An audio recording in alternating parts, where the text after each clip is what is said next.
In Capital News tonight, water engineer in Same suspended for project that does not produce water.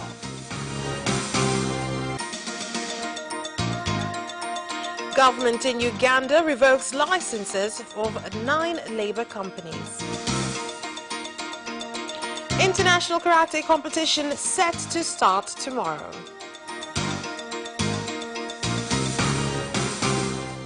Good evening, this is Capital News at 9:30. My name is Vanessa Victor. Let's get started with the national news. The Prime Minister, Kasa Majaliwa, suspended the water engineer for Same District, Musa Nsangi, for an unspecified amount of time after lying to him about opening Hedara Water Project, which is worth 1.7 billion shillings but does not produce water. Kwanza zile jumuiya zote za maji nazivunja kuanzia leo. From today, I dismiss all water unions and all who were involved should be arrested by the police. Mr. Director, please bring another engineer to work on this project, and the Deputy Minister of Water will remain in Idaru so that tomorrow we'll follow up on finances, and the engineer should tell you why he brought me here to launch water that does not exist. Previously, the project was focusing on constructing long wells which were built in 2009 as foundation for later on to be main distributors of waters around here. The wells have the capacity of producing 75,000 liters of water. Unfortunately, for people living in Idaru, that amount of water is not enough. That is why we introduced another source of water at the mountains, which has the capacity of filling the constructed tanks 4 times a day. The Minister of Education, Science and Technology, Professor Joyce Ndali Chako, has directed that the foundation of the buildings for education quality control evaluators that were constructed at a cost of over 150 billion shillings in Kigoma Ujiji Municipal and Kigoma District Council be demolished and rebuilt at the contractor's cost after discovering that they were built at a substandard level. I would like to ask whether this is the cement mixture which you have been using to build this building. I would like to inform you that there is something wrong with this cement mixture. Plus, I am worried that if we continue to use this cement mixture, it will end up disintegrating, which could potentially lead to a collapse of the building later on.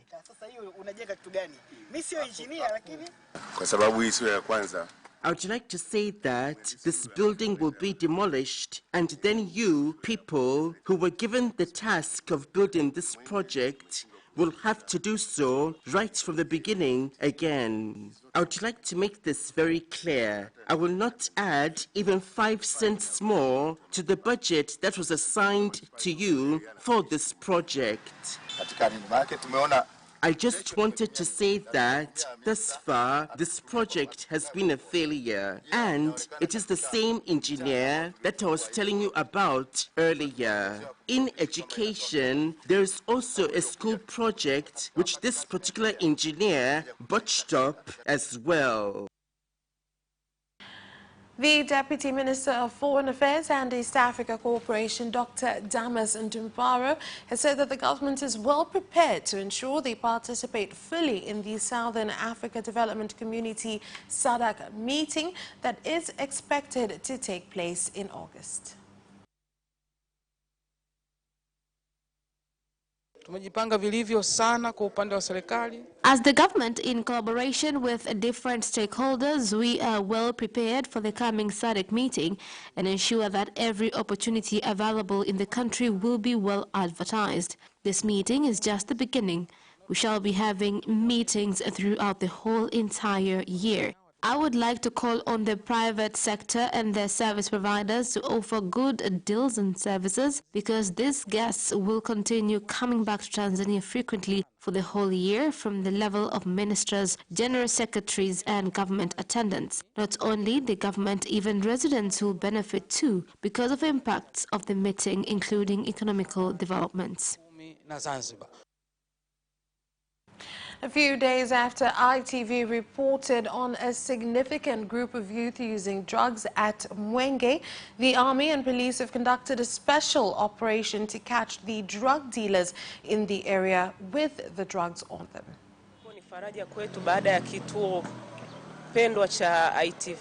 We are delighted after ITV aired the information and reached the rightful people through collaboration with Mr. Kesi, who followed up in this matter together with the police force. As a resident of this country, I am happy that the street has changed. Following ITV's report on people dealing with drugs, the government saw the story and received support, where a few days ago we had a thorough operation on people who sell drugs, where 2 people were arrested and are now in custody for further investigations. And the District Commissioner of Kigamboni, Sarah Msafiri, has condemned the violent murder of Naomi and urged neighbors to cooperate with defense and safety organs during this time as investigations are ongoing so that justice can be served.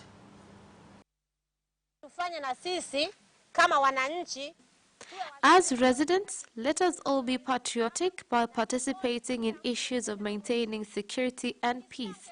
If you hear somebody's wife is beaten at night, don't take it lightly simply because she is somebody's wife. When we hear children crying a lot, let's take action.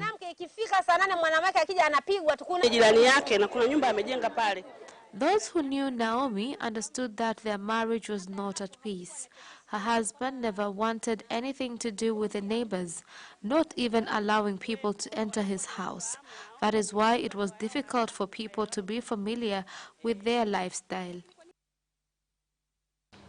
The pastoralist community in Ngorongoro have complained of the move by the leadership of Ngorongoro National Park stopping motorbikes from being used in the area, which they claim was helping them reduce transport challenges as well as transporting sick individuals, and has now led to them being forced to walk with the sick through an area with wild animals such as lions, elephants, buffaloes and leopards, as they have no alternative means of transportation. Ngorongoro residents have been neglected from using motorbikes, while they have been helping us all this long because we use the motorbike as ambulance to transport sick people to the hospital. What can we do now? Among people who are leading in paying taxes of 20,000 shillings in Ngorongoro Ward is boda drivers. But unfortunately, the leaders of Ngorongoro Reserve collected all bodas and threw them in Karatu as if we were not citizens of this country.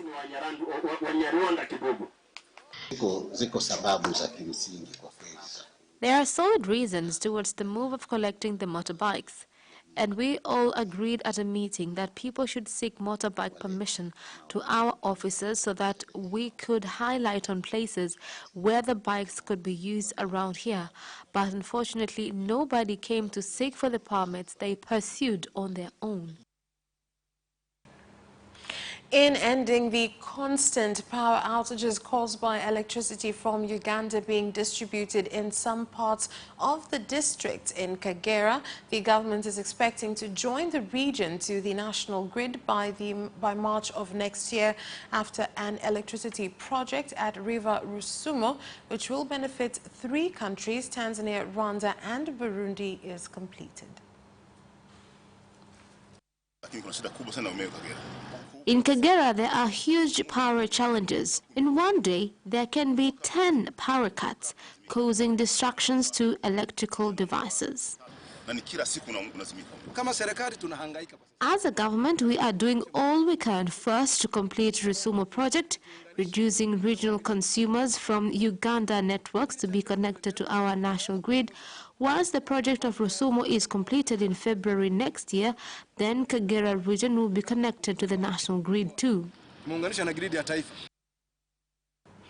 Jacqueline Mwenge, the wife of the former executive chairman of IPP, Dr. Reginald Mwenge, has placed honorary pins identifying as ambassadors to winners of the ICANN Awards for people with disabilities from various fields for 2019.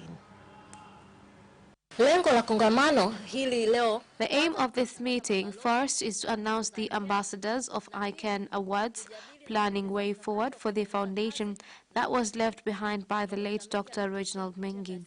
Thus, first, winners of ICANN Awards, you have the responsibility of ensuring that as ambassadors, you fulfill your responsibilities in educating people about Dr. Mwenge's foundation, rights of people with disabilities, and inspire people with disabilities.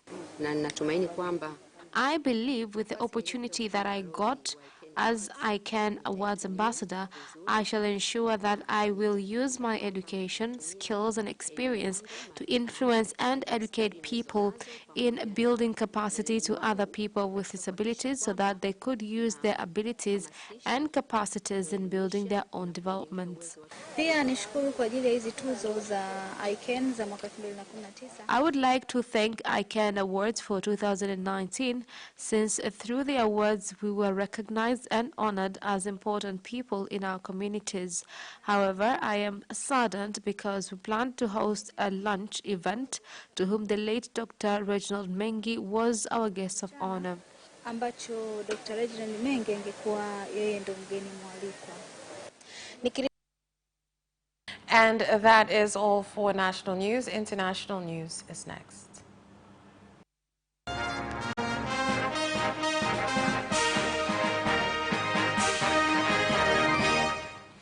And in international news, the government of Uganda, through the Ministry of Labour, has revoked the licenses of 9 private labour companies that take their citizens to search for jobs in Arab countries, a move that has led to complaints by citizens who allege abuse by their employers in the country. We will build a one-stop center which will include various departments such as labor, immigration, prosecution, and the police, which will offer assistance to those seeking employment abroad. Any labor company that will not accept the government's regulations, then the government will not be lenient. All agents will be vetted before being given a license to operate. 2019.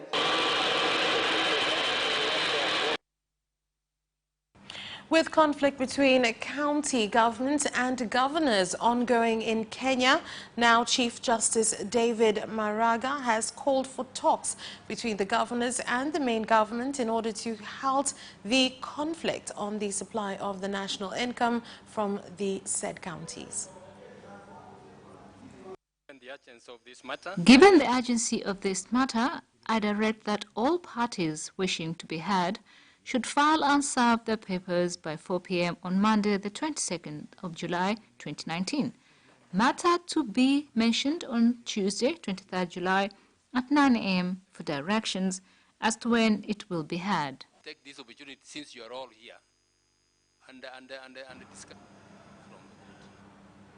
The Council of Ministers in Burundi has directed the committee involved in employment of Rwandan nationals in international organizations to ensure that they do not make choices based on tribal or gender, or severe action will be taken against them. The committee will show which policies are to be applied to Burundi employees and what is to be done during recruitment, such as on gender and ethnicity, to be duly represented. So companies can help harmonize the people of Burundi. Restrictions will be applied to anyone who will fail to observe these regulations. And that is all for international news, but do stay with us. We'll be back with business news after this break.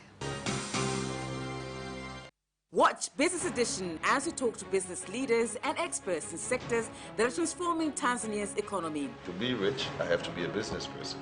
It's not an easy road at all. People need to understand. You must quickly think, how cost effective are you going to be? Business acts as a way in which it can bridge that gap. Business Edition will keep you informed on latest developments in the financial sector, extractive industry, tourism, agriculture, energy, construction, and so much more. Meet entrepreneurs who create employment opportunities. Watch Business Edition on Friday at 8:15 p.m.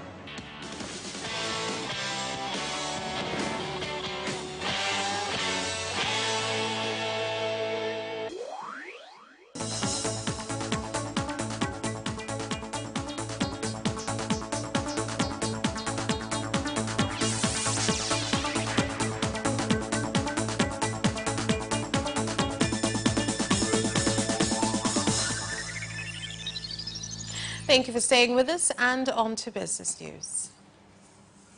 Heads of revenue authorities from countries of the East African Community have completed their meeting in Zanzibar with the Commissioner General of TRA, that is the Tanzania Revenue Authority, Dr. Edwin Mwenge, listing agreements reached, including the fight against illegal businesses as well as use of modern technology. Revenue authorities succeeded in getting positive input. There was growth in revenue collection from year to year, from 2% to 15%. This news is enough to commend them. Despite of this success, we will not be proud. Rather, we will use it to even do better. We will train investigators so they can be thorough and work with expertise, and use them not just to work in Africa, but outside too. We've also agreed that we will deal with tax evasion, and once they've been identified, their names will be published in the media in the country and within the community. The Small Industries Development Organization, SIDO, has urged all entrepreneurs in the country who complete various training to use their expertise as well as experience in bringing about development in the industrial sector so that more strides can be made economically. We are now entrepreneurs who can produce different goods. We must work hard.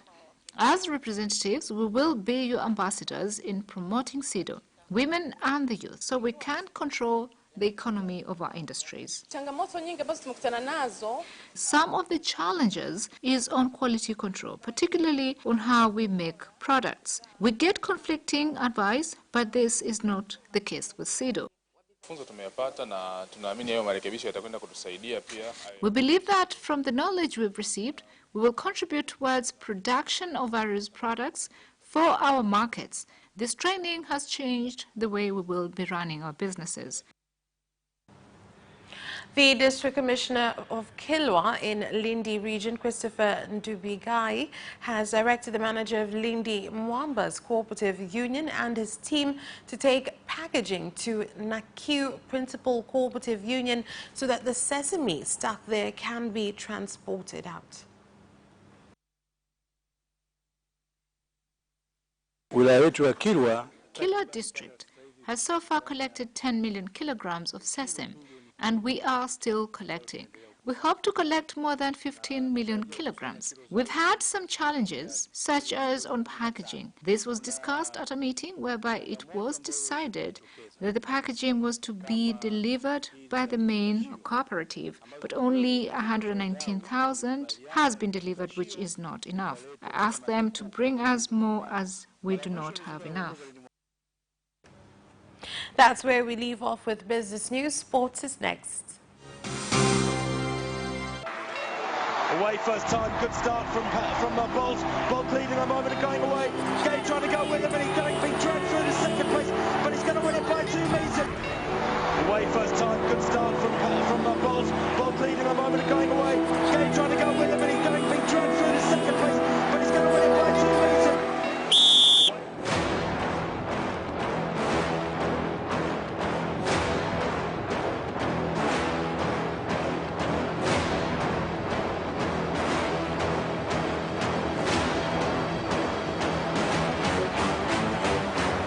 position, Mwenge. He did lose to Lynn.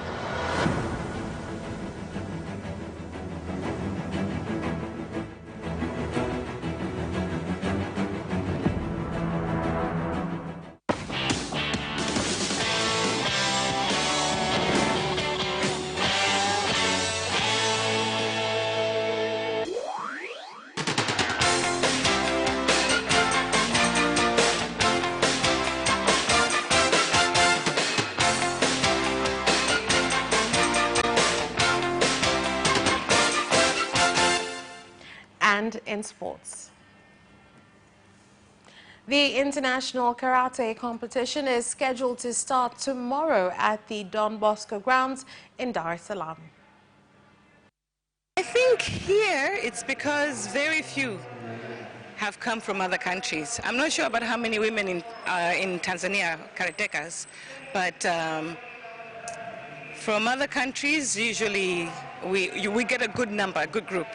For example, last time when we were in South Africa, the women's category had over 100 participants.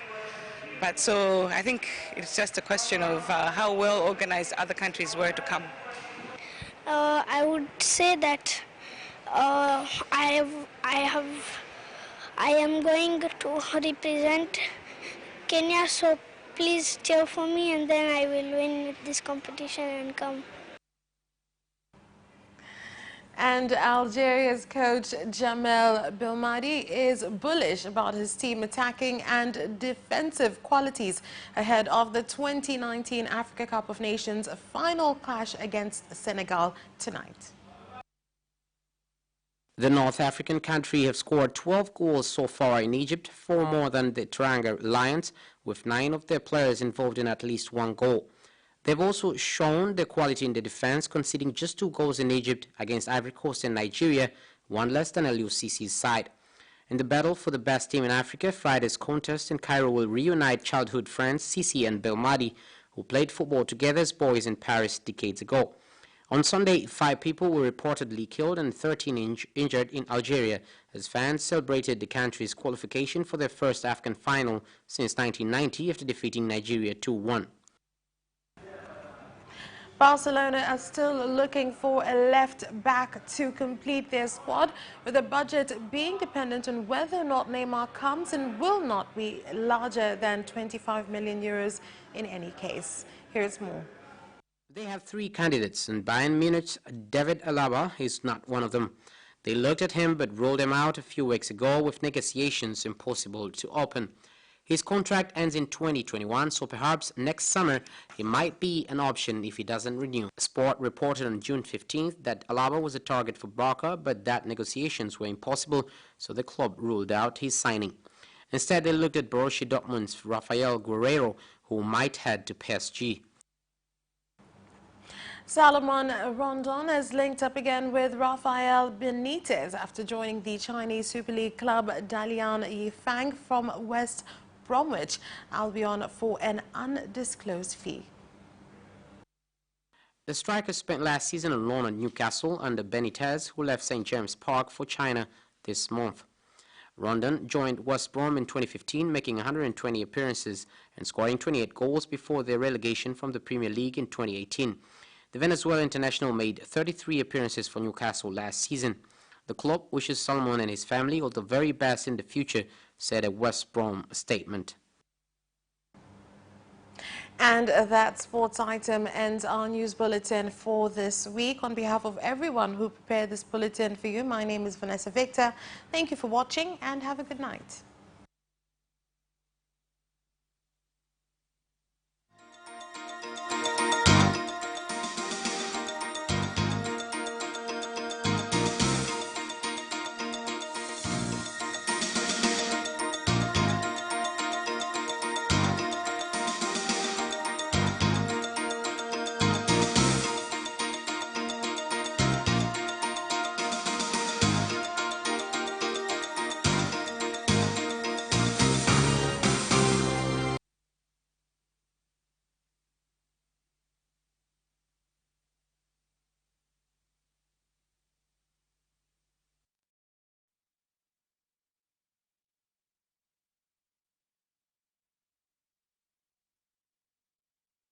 ametumia red.